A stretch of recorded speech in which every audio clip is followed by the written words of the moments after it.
I stood at the edge of the frozen lake, watching the ice crack beneath someone else's weight, and I didn't move.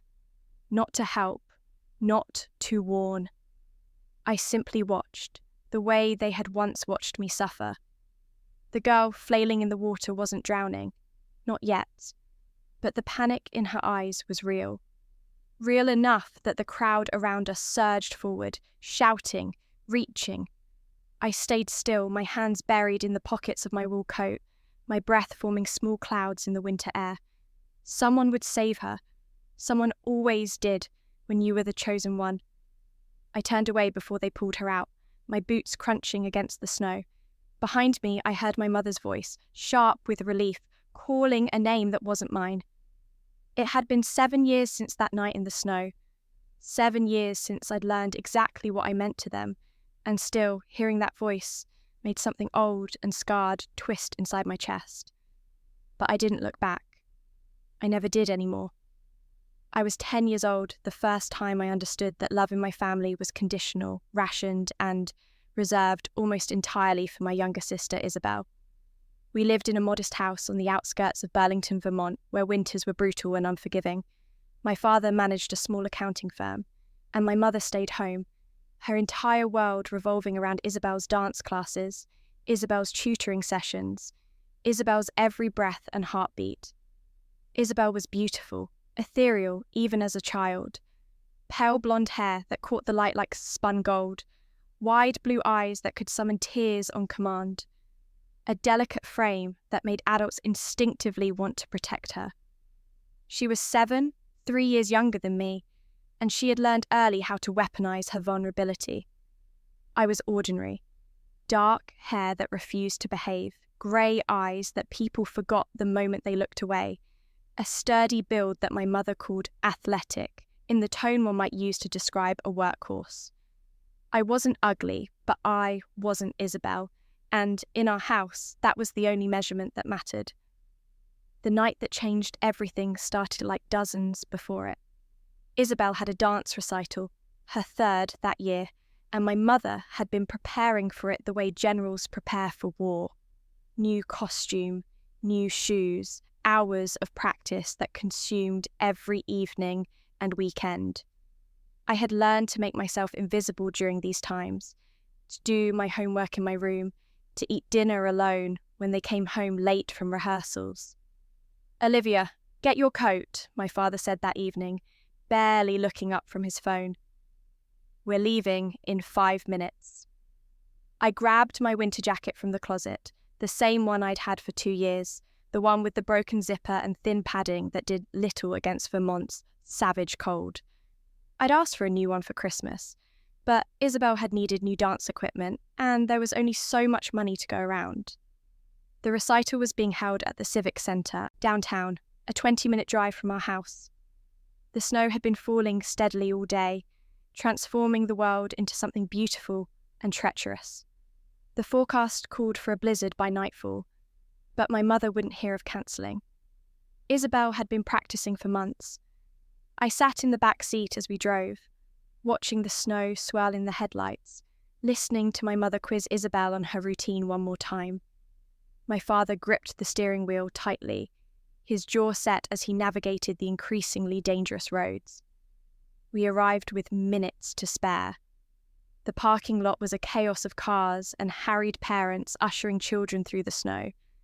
My mother grabbed Isabel's hand and rushed inside, my father following close behind with the bag of costume accessories they'd forgotten to pack earlier. I started to follow, but my mother's voice cut through the wind. "Olivia, wait in the car. We don't have an extra ticket." I stopped, snow already gathering in my hair. "What?" "We only bought 3 tickets. There's no point in you standing in the lobby when you can't watch anyway." She was already turning away, pulling Isabel toward the entrance. "We'll be back in 2 hours, maybe less." My father had the decency to look uncomfortable. "It's warm in the car, honey. Just lock the doors and wait. We'll leave it running for a bit."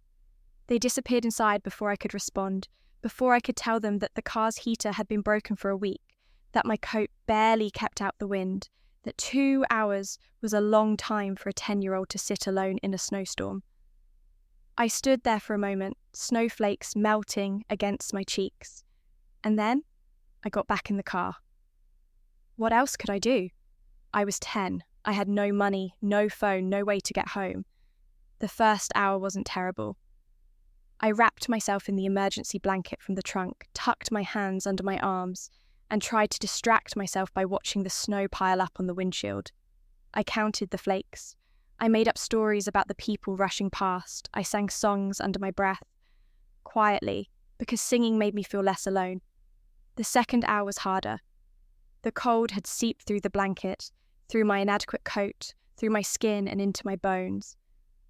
I couldn't feel my toes anymore. My fingers were white and stiff. When I breathed, my chest hurt. I kept checking the time on the car's dashboard clock, watching the minutes crawl past with agonizing slowness. They'd said 2 hours. It had been 2 hours and 15 minutes, 2 hours and 30, 2 hours and 45. I tried the door handles, thinking maybe I could run inside, just to warm up for a moment, but they'd locked me in from the outside. Child safety locks they'd installed when Isabel was a toddler, never removed. At the 3-hour mark, I started to cry, but the tears froze on my cheeks, and that scared me more than anything else. I pulled the blanket over my head and curled into the smallest ball I could manage, trying to conserve what little warmth remained in my body. I thought about a story I'd read in school, about a girl who froze to death selling matches on Christmas Eve. I wondered if anyone would write stories about me. Probably not. Isabel would be too sad to dance for a few weeks, and that would be the real tragedy. When they finally returned, 3.5 hours later, laughing and glowing with triumph because Isabel had been perfect, because she'd received a standing ovation. They found me blue-lipped and shaking so hard I couldn't speak. My mother's face went pale. "Oh my God, Olivia, didn't you use the heater?" I couldn't answer. My jaw was locked with cold, my teeth chattering too violently for words. My father started the car and cranked up the broken heater that blew cold air, swearing under his breath. Isabel stared at me from the front seat with wide, frightened eyes, for once not the centre of attention. "We lost track of time," my mother said, as if that explained everything, absolved everything. There was a reception after, and Isabel's teacher wanted to talk to us about advancing her to the next level, and, "God, Olivia, why didn't you come inside? Because you locked me in the car? Because you told me to wait? Because I'm 10 years old and I didn't know what else to do?" But I didn't say any of that. I just shivered and let them drive me home, where my mother ran a hot bath and made me drink warm tea and told me over and over that it had been an accident, a misunderstanding, that surely I knew they would never intentionally hurt me. I nodded and agreed because that's what children do. They believe that their parents love them, even when the evidence suggests otherwise. I spent the next 2 days in bed with a fever, my lungs burning with every breath. The doctor diagnosed me with early-stage hypothermia and acute bronchitis. My mother cried when she heard, clutching Isabel close, promising it would never happen again. But I saw the way she looked at me when she thought I wasn't watching. Not with guilt, not with remorse, with resentment, because I'd gotten sick, because I'd become a problem that required attention and care and time that should have been spent on Isabel. That was when I learned the truth. I was not their daughter. I was an obligation, an afterthought, a placeholder child they kept around because abandoning me completely would look bad to the neighbours. And Isabel? Isabel was a child, yes, but she was also learning. Learning that she mattered more. Learning that her wants would always supersede my needs. Learning that she could take and take and take, and I would have nothing, and that was simply the natural order of things. Lying in my bed, my chest aching with every breath, I made a decision. Not a loud one. Not dramatic. Just a quiet, internal shift that changed everything. I would survive them. I would outlast this. And one day, when I was strong enough, I would walk away from all of them and never look back. The second chance came on my 18th birthday. though I didn't recognise it as such until much later. I was sitting in my dorm room at the University of Vermont, scholarship student, working 2 jobs, paying my own way because my parents had made it clear that their money was reserved for Isabel's future dance career, when my mother called. "Olivia? Oh, thank God. We need you to come home this weekend." Not "happy birthday," not "how are your classes?" Just need. "Why?" I asked, already knowing I wouldn't like the answer. "It's Isabel. She's applying to Juilliard, and we need to compile her application portfolio. You're good with computers and writing and all that. Your father and I are useless with these things." I closed my eyes, feeling 8 years of careful distance threaten to collapse. "I have 2 midterms on Monday." "This is more important, Olivia. This is Isabel's dream. Surely you can spare 1 weekend to help your sister." My sister, the girl who had never once helped me with anything, who had borrowed my clothes without asking and returned them ruined, who had told lies that got me punished and never corrected them, who had learned from our parents that I existed to serve and she to be served. "I can't," I said, and the words felt like freedom. "I'm sorry, but no." The silence on the other end was shocked, almost offended. "Olivia, I have to go. Happy birthday to me, by the way." I hung up before she could respond. My hands were shaking. In 18 years, I had never said no to them, not once. I had bent and accommodated and disappeared myself to make room for Isabel's shine. But I wasn't 10 anymore. I wasn't shivering in a car, waiting for them to remember I existed. I was an adult with my own life, my own dreams, my own right to take up space in the world. My phone rang again immediately. I turned it off. And then I did something I'd never done before. I went out.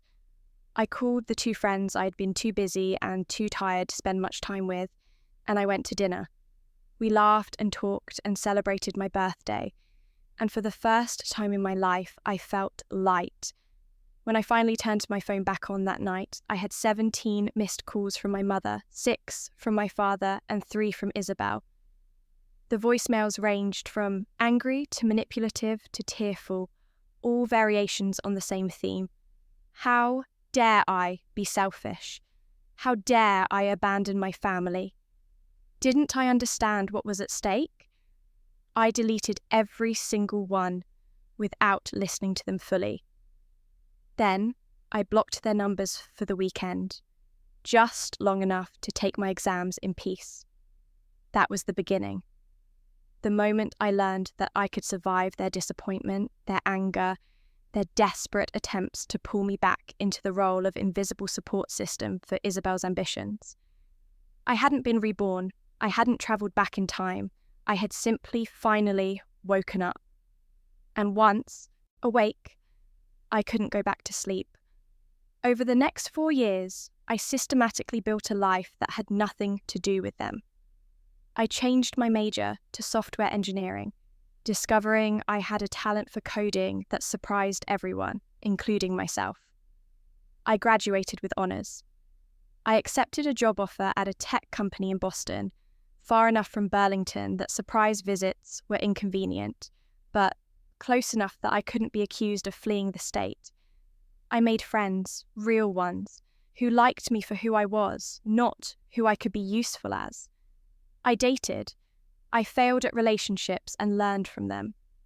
I went to therapy and unpacked the careful ways I'd been taught to believe I deserved less. And I watched from a distance as Isabel's career unfolded. She didn't get into Juilliard. The rejection letter came the spring of my freshman year, and according to the frantic messages my mother left, messages I listened to once and then deleted, Isabel had locked herself in her room for 3 days, refusing to eat or speak to anyone. My parents blamed the application.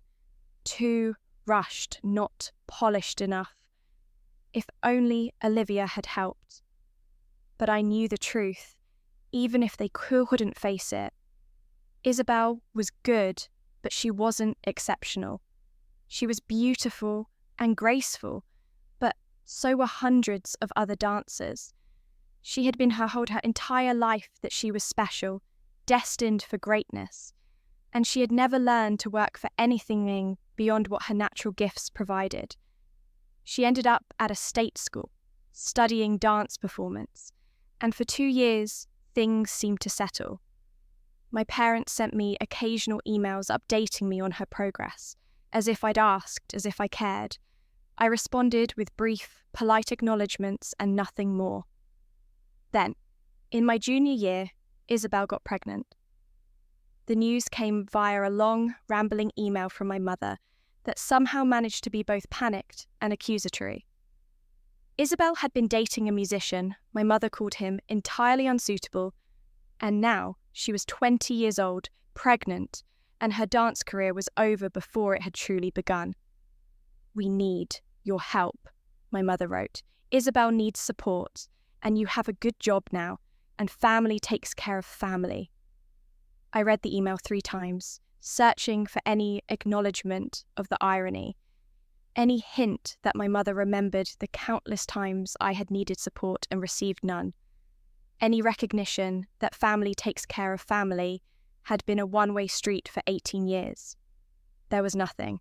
I wrote back, "I'm sorry Isabel is going through a difficult time. I recommend she speak with the counselling services at her university. I'm sure they can provide resources." Cold, professional, distant, my mother called me heartless. My father sent an email about duty and obligation.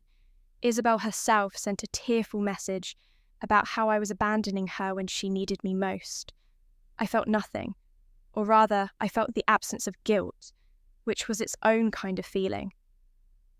I had spent so many years drowning in guilt for not being enough, not doing enough, not sacrificing enough. Now, finally, I was free of it. Isabel had the baby, a girl she named Violet, and dropped out of school.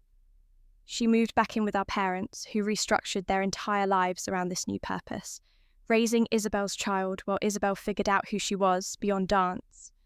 I sent a gift when Violet was born, a generous one because I could afford it and because the baby was innocent in all this. But I didn't visit. I didn't offer to babysit. I didn't volunteer to help. I simply continued building my life, brick by careful brick, into something solid and mine. The turning point came 3 years later, at a tech conference in New York City. I was 25, senior developer at my company, speaking on a panel about women in technology. The audience was small but engaged, and I felt confident, articulate, powerful, in a way I'd never experienced growing up. After the panel, a woman approached me. She was older, perhaps 60, impeccably dressed, with sharp eyes that seemed to see through every carefully constructed wall I'd built. "Olivia Ashworth?" she asked. I nodded, expecting the usual networking small talk. Instead, she said, "I knew your mother, years ago, before you were born." I went very still. "Oh?" "We were roommates in college. She was brilliant then, sharp, ambitious, destined for great things." The woman paused, studying my face. "Then she got pregnant with you, and everything changed." I felt something cold settle in my chest. "I see. I don't think you do." The woman's voice was gentle but firm. "Your mother gave up a full scholarship to medical school when she had you. Your father, they'd only been dating 6 months, married her out of obligation. They tried to make it work, tried to build a life, but there was always this resentment, this sense that you'd derailed everything." I couldn't breathe, couldn't speak. "Then Isabel came along," the woman continued. "Planned, wanted, everything you weren't. And your mother saw in her a second chance, a do-over. The daughter she could mould into everything she'd wanted to be herself." "Why are you telling me this?" I managed. The woman smiled sadly. "Because I saw you up there today, and I saw brilliance, ambition, everything your mother once had. And I thought you should know their failure isn't your fault. It never was. You didn't ruin anything. You were just born into a situation where they had already decided you would be the reason for their disappointment. She handed me her card. Elena Morrison, CEO of a major tech corporation, and walked away, leaving me standing in the conference hall with tears streaming down my face, and a truth I'd always known but never heard spoken aloud. I wasn't unloved because I was unlovable. I was unloved because they needed someone to blame, and I was convenient. That night, in my hotel room, I made a plan. Not for revenge. I'd learnt by then that living well truly was the best response to people who tried to make you small. But for protection, for distance, for a future where I would never again be vulnerable to their needs and expectations. I would succeed, not in spite of them, but entirely without them. 2 years later, I was 27 and thriving. I'd been promoted to lead engineer, overseeing a team of 12. I'd bought a condo in Boston's North End, a beautiful space that was entirely mine. I had friends, hobbies, a life that felt full and purposeful. My parents and Isabel had become background noise. They still sent occasional emails, usually when they needed money or help or some form of free labour. I responded rarely and gave nothing. Then the invitation came. Isabel was getting married to the musician. His name was Danny, apparently, and they'd been together off and on for 5 years. The wedding would be in Burlington, at the same civic centre where Isabel had danced as a child. The invitation was addressed to me and a +1 with a handwritten note from my mother at the bottom. It would mean so much to Isabel if you could be there. It's time to let the past be the past and move forward as a family. I stared at the invitation for a long time, feeling nothing but a tired sort of resignation. They hadn't apologised, hadn't acknowledged any of the hurt they'd caused. They simply expected me to show up and play the role of loving sister, to pretend the past had never happened.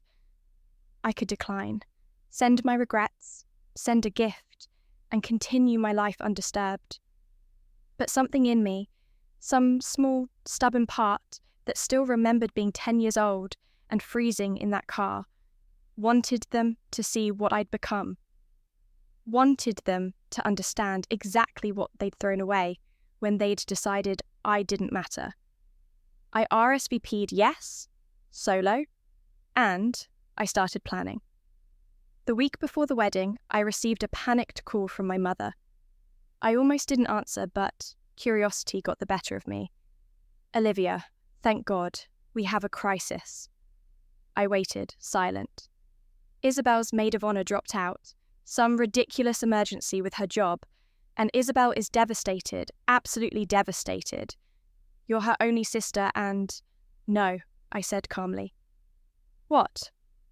I said no, I'm attending as a guest, nothing more. But Olivia, she needs you. This is her wedding day and... She has lots of friends. I'm sure one of them can step up. None of them are family. My mother's voice was rising, that familiar edge of hysteria creeping in.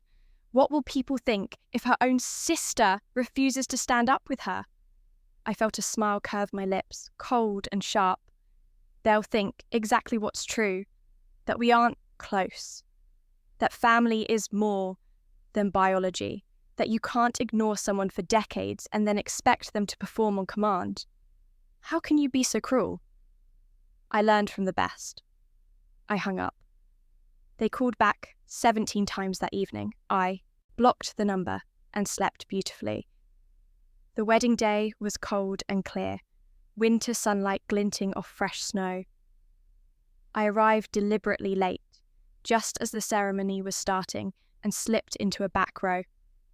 I dressed carefully, a stunning designer dress that had cost more than my parents' mortgage payment, subtle jewellery that screamed wealth, hair and makeup professionally done. I looked successful, polished, completely untouchable. The ceremony was beautiful in the way these things always are. Isabel was lovely in white lace, Danny handsome in his suit. They said their vows, exchanged rings, kissed to applause. I felt nothing, no joy, no sadness, no connection at all. I was watching the strangers perform a ritual that had nothing to do with me. At the reception, I found my assigned seat at a back table, far from the family. Perfect. I had no intention of making speeches or participating in the forced intimacy of wedding traditions. But halfway through dinner, Isabel found me. She was radiant with happiness, flushed with champagne and attention. She'd lost the baby weight and looked like the dancer she'd once dreamed of being. For a moment, I could see why our parents had chosen her. She was luminous. "Olivia," she said, sliding into the empty chair beside me. "You came?" "The invitation said to." She flinched at my tone but rallied quickly. "I know we haven't been close.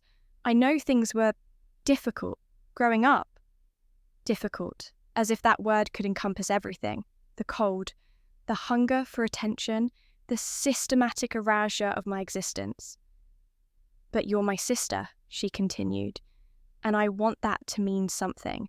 I want us to start over, to be a real family." I looked at her, really looked, and saw someone who genuinely believed what she was saying. Someone who'd been protected from the truth of her own cruelty by parents who told her she deserved everything and owed nothing. "Isabel," I said gently, "we were never a family. Not really. A family doesn't leave a child to freeze. A family doesn't treat one daughter as an inconvenience and the other as a treasure. We shared a house, but that's all we shared." Her eyes filled with tears. "That's not fair. I was a child. I didn't know." "You knew." My voice was still soft, still calm, but implacable. "Maybe not at 7, but at 10 you knew. At 13 you knew. At 16 you knew. And you never once questioned it because it benefited you. I can't change the past." "I'm not asking you to. I'm simply telling you that I'm not interested in pretending it didn't happen. I'm not interested in playing happy family for the sake of appearances. I came today because I was invited. But this is goodbye, Isabel. I wish you well. Well, truly, but I'm done." I stood, picking up my clutch, preparing to leave. "What about Violet?" Isabel's voice was desperate now, grasping. "She's your niece. Don't you care about her at all?" I paused, considering. Violet was 5 now, a sweet child who had nothing to do with any of this. "Send pictures if you want," I said finally. "But don't expect more than that. I'm not interested in being the emergency backup family member who shows up when you need free childcare." I walked away, and this time when my mother appeared in my path, I simply stepped around her. When my father called my name, I kept walking. Out of the reception, out of the civic centre, out of their orbit entirely. Behind me, I could hear the commotion starting. My mother's voice, shrill with anger. Isabel crying. The wedding celebration interrupted by family drama. I got in my car, turned on the engine, and drove back to Boston without looking back once. The fallout was immediate and spectacular. My mother sent emails calling me selfish, ungrateful, broken.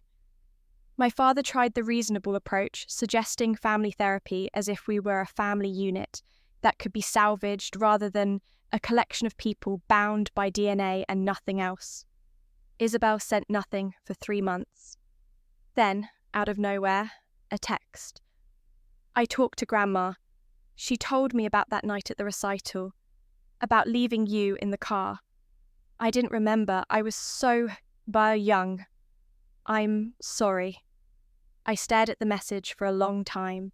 It was the first apology I'd ever received from any of them. Small, inadequate, years too late, but real. I wrote back, Thank you for saying that. I appreciate it. And then I muted the conversation, because the truth was, her apology didn't change anything. It didn't undo the damage, didn't restore what had been stolen, didn't give me back the childhood I should have had. It was just words. And I'd learned that words without action were meaningless. 5 years passed. In that time, I became someone I barely recognized from my childhood self. I was 32, director of engineering at my company, managing a department of 40 people. I'd been featured in tech magazines, spoken at conferences worldwide, built a reputation as someone innovative and brilliant and impossibly competent. I bought a house on the coast of Maine, a beautiful modern structure with floor-to-ceiling windows overlooking the ocean. I adopted a dog, a rescue with anxiety issues, who slowly learned to trust me the way I'd slowly learned to trust myself. I dated, though nothing serious stuck. I was too self-sufficient, too comfortable alone. The therapist I'd been seeing for years said I had attachment issues, trauma responses that made intimacy difficult. I said I was perfectly happy, and eventually she agreed that happiness looked different for everyone. My parents aged. My mother developed arthritis that ended her dreams of travelling with Isabel and her growing family. Violet had a younger brother now, a boy named Leo. My father had a health scare, a minor heart attack that scared him into retirement. They reached out occasionally, emails that were more update than invitation, as if they'd finally accepted that I'd meant what I said. They were cordial, distant. We were polite strangers who once lived in the same house. Isabel sent Christmas cards with pictures of her children. I sent gifts in return, generous ones. Always. The children were innocent, and I had more money than I could spend. But I never visited, never called, never offered more than distant aunthood. And then, one December morning, I received a call from a number I didn't recognise. "Is this Olivia Ashworth?" "Yes." "This is Burlington Medical Centre. Your mother, Patricia Ashworth, has been brought in following a car accident. You're listed as her emergency contact." I sat down slowly, my dog whining and pushing his nose against my hand. "I see. What's her condition?" "Critical, but stable. She's asking for you." I should have felt something. Panic, worry, grief, anything. Instead, I felt that same calm detachment I'd cultivated over years of protecting myself. "I'll be there tomorrow," I said. I hung up and stared at the ocean outside my windows, watching the grey waves crash against the rocks. After all these years, after all the distance and boundaries and careful self-preservation, they were pulling me back.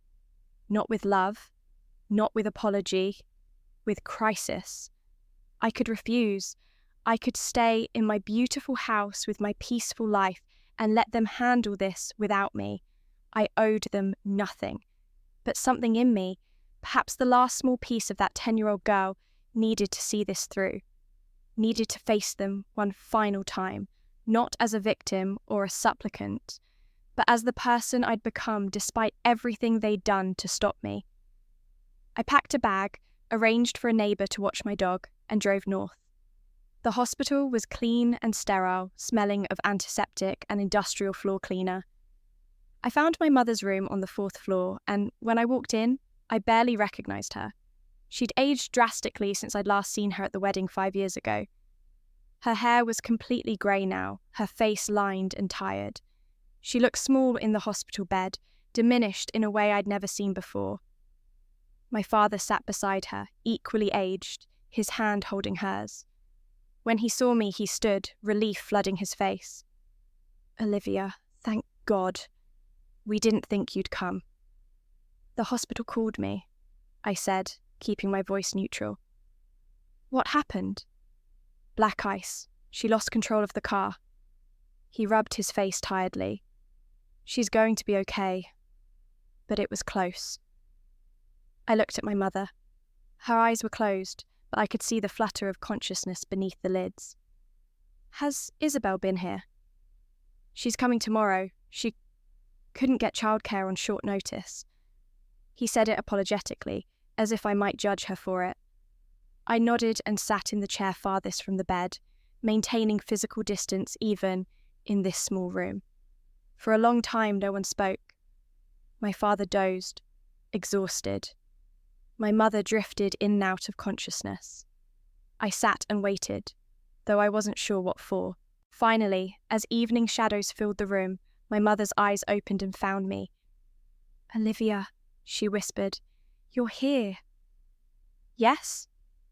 She was quiet for a moment, and I watched emotions flicker across her face. Confusion, pain, something that might have been regret. "I remember," she said finally. "The accident. In those moments before impact, when I thought I might die, I remembered everything. Every mistake, every moment I failed you. I said nothing. What was there to say? That night at the recital," she continued, her voice strengthening slightly, "we left you in the car. You could have died, Olivia. You almost did. And I blamed you for getting sick instead of facing what we'd done." My father had woken now, listening with wide eyes. This was clearly news to him, this confession. "I chose Isabel," my mother said. "Every day, every moment, I chose her over you. Not because you weren't worthy, but because—" She trailed off, tears streaming down her weathered cheeks. "Because you reminded me of everything I gave up. My dreams, my ambitions. When I looked at you, I saw the future I'd lost, and I resented you for it." Eleanor Morrison's words echoed in my head, the revelation that had explained so much. "And Isabel," my mother continued, "she was my second chance, the child I'd chosen, who I could shape into everything I'd wanted to be.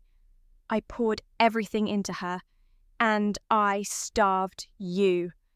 I know that now. I've known it for years, but I was too proud to admit it." "Why are you telling me this now?" I asked quietly. "Because I'm 62 years old, lying in a hospital bed, and I finally understand that I'm running out of time to fix what I've broken." She reached out a hand, trembling. "I can't change the past, Olivia, but I want to try. I want to be better. You want absolution," I interrupted gently. "You want me to tell you it's okay, that I forgive you, that we can move forward as a family." She nodded, hope lighting her tired eyes. I stood, picking up my bag. "I can't give you that, Olivia." "You're right that you can't change the past. And the truth is, Mom, the past shaped me. It made me who I am, someone strong, independent, who doesn't need your approval or your love to be complete." I moved toward the door. "I'm glad you're alive. I'm glad you've had this realization. But your epiphany doesn't obligate me to anything." "So that's it?" My father spoke up, his voice breaking. "After everything, you're just going to walk away?" "I walked away 5 years ago, Dad, at Isabel's wedding. This is just me confirming what you should have already known. I'm not coming back. Not for deathbed confessions, not for family reconciliation, not for anything." "But we're your family," my mother whispered.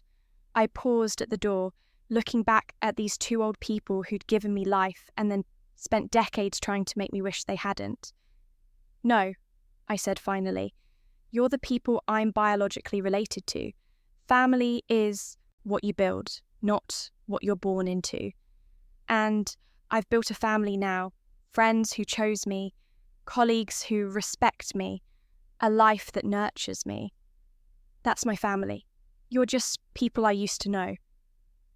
I walked out of the room, down the hallway, out of the hospital. My father called after me, but I didn't turn around. I'd said everything that needed to be said. In my car, I sat for a moment in the parking lot, expecting to feel something, grief, relief, triumph. Instead, I felt only peace, the quiet, steady peace of someone who'd finally laid down a burden they'd carried too long. My phone buzzed. A text from Isabel. "Dad just called me. Are you okay?" I considered not responding. Then I wrote back, "I'm fine. Your mum is going to recover. Take care." She wrote back immediately. Can we talk? Really, really talk? I thought about it. Isabel was younger than me, yes, but she was an adult now, a mother herself. She'd sent that apology years ago. Maybe there was something to salvage there, or maybe there wasn't, but unlike with my parents, I didn't carry the same deep wounds with her. Maybe someday, I wrote back, but not today. 3 dots appeared, then disappeared. Then, okay, I understand, whenever you're ready. I set my phone down and started the engine. The drive back to Maine felt longer than usual, snow beginning to fall as I crossed the state line. By the time I pulled into my driveway, the world was white and quiet, peaceful in a way that Burlington had never been for me. My dog greeted me at the door with his usual anxious energy, and I spent the next hour walking him along the frozen beach, watching the snow settle on dark water.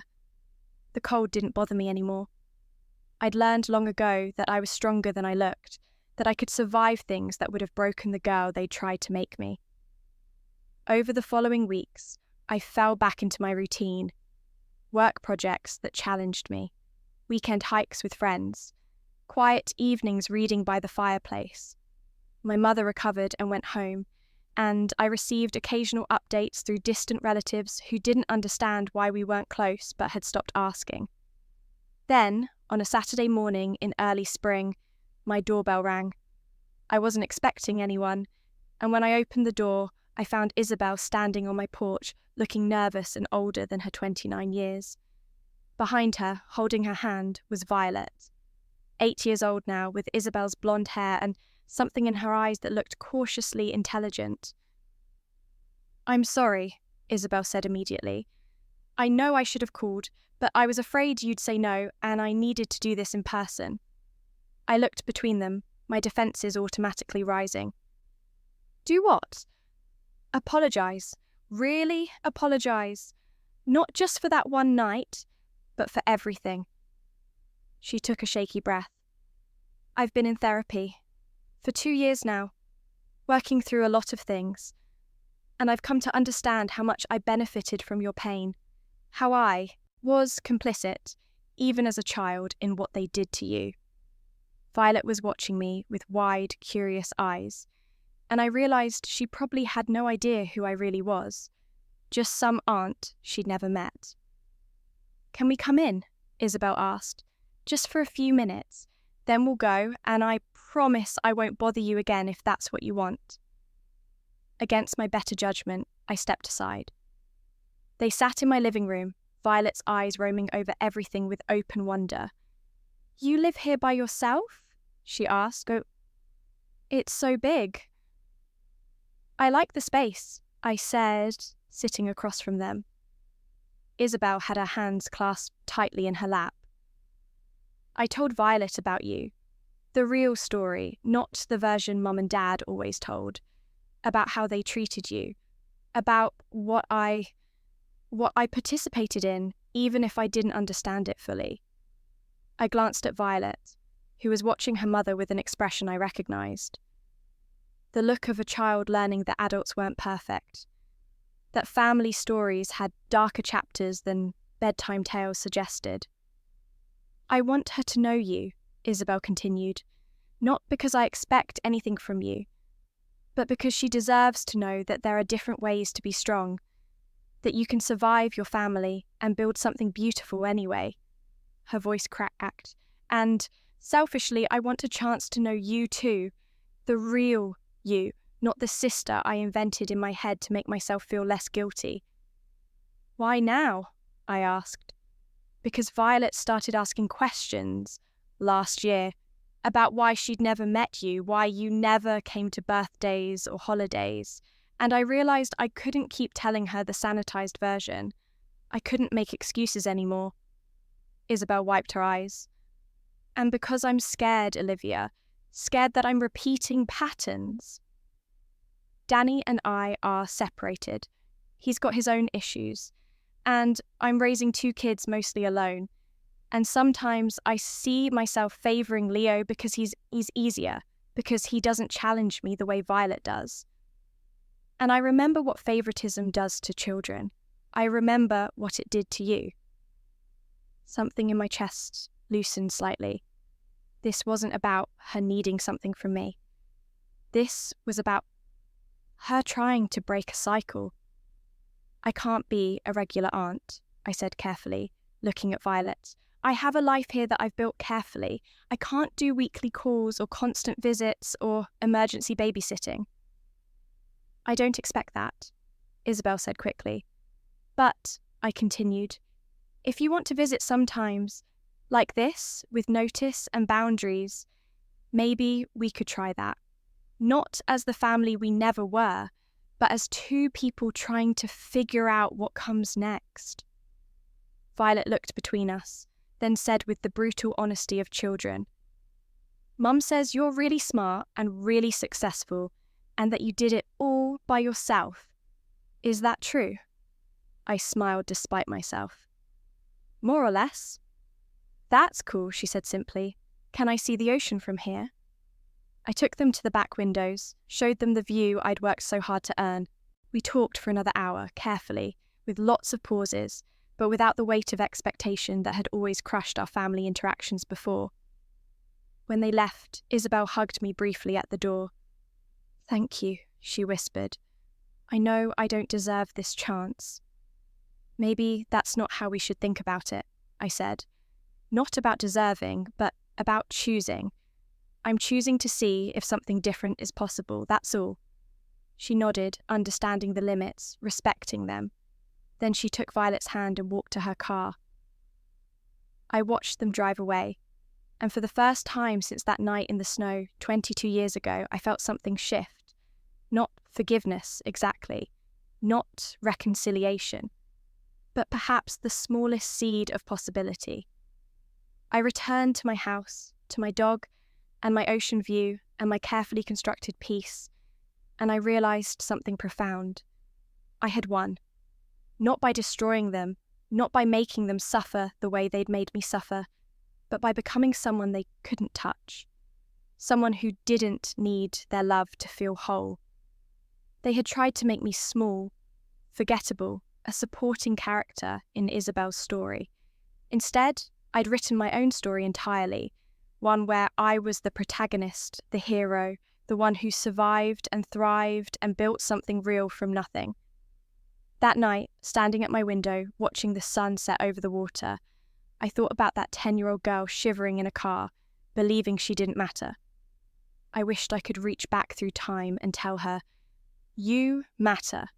You always did. And one day you'll be so far beyond their reach that their opinions will be nothing but distant echoes. I didn't need to destroy them. I'd done something far more powerful. I'd outgrown them. And that, I realised, was the truest victory of all.